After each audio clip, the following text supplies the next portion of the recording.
බේරගන්න පිට බෝරු උඩ තියාගෙන ආන්නේම ඔබ තියාගෙන ඉඳලා පොට්ටක්. සාමාන්‍ය දැනියම බින්දුවයි. පෙරලා ගනි. මේක අපුවා.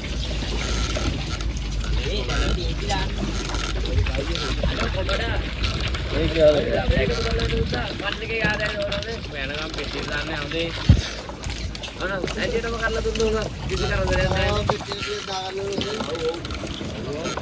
මේ කඩාගෙන තාප්පි. බලන්න ඉන්න ඕනද? මම බලයින් ඉන්න වෙනවා. සැල්ලු ගන්න ගණන් කරනකොට හොඳේ දාන්න. අල්ලපන්. දාන්න බං.